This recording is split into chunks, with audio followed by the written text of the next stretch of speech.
মুর্শিদাবাদের বাবরি মসজিদের ব্যাপারে মুর্শিদাবাদ জেলা জমিয়তে ওলামায়ে হিন্দের জেনারেল সেক্রেটারি মুফতি মোহাম্মদ নাজমুল হকের বক্তব্য। ওদিকে বাবরি নির্মাতা হুমায়ুন কবির নাজমুল হককে কি বলেছেন সেটাও শুনে নিন। এই মুর্শিদাবাদেরই একজন আছে, চটি চেটে বেড়াচ্ছে, সে সরকারের কর্মচারী, একটা শিক্ষক, নাজমুল মুফতি। তিনি আজও বেলডাঙ্গাতে এসছে চটি চাটতে। বিসমিল্লাহির রহমানির রহিম। শুনুন, আমাদের স্পষ্ট সিদ্ধান্ত, আমরা মসজিদ চাই, মসজিদ হোক। আমাদের মসজিদই হচ্ছে আমাদের প্রাণকেন্দ্র, আমাদের ইমানের প্রতিষ্ঠার জায়গা হচ্ছে মসজিদ। কিন্তু আমরা মসজিদের নামে আমরা তার লাস্টের নামকরণে বাবরি চাই না।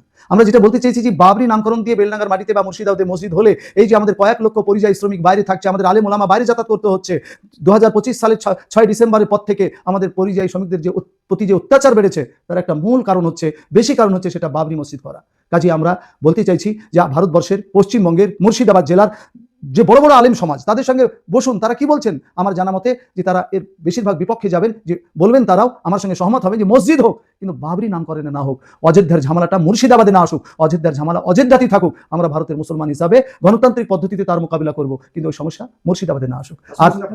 আর যদি এই প্রতিবাদ করতে গিয়ে, হুমায়ুন কবির সাহেবের বাবরির প্রতিবাদ করতে গিয়ে তিনি যদি আমাদেরকে চটিচাটা বলেন এই মনে করে যে আমরা সরকারের পদলেহন করছি, তাহলে তিনি কতদিন চটি চেয়েছিলেন? তার চটি চাটার সময়টা বেশি না নাজমুল হকের বেশি? তিনি কোনো সময় কংগ্রেসের চাটলেন, পছন্দ হলো না টিএমসির চাটলেন, আবার পছন্দ হলো না বিজেপির চলে গেলেন। যে বিজেপি বাবরি মসজিদ অযোধ্যাতে ভেঙে চুরমার করে দিল, সেই বিজেপির সঙ্গে গলায় কোলাকুলি করে তিনি আবার বিজেপির ভোটে লড়লেন মুর্শিদাবাদ লোকসভাতে।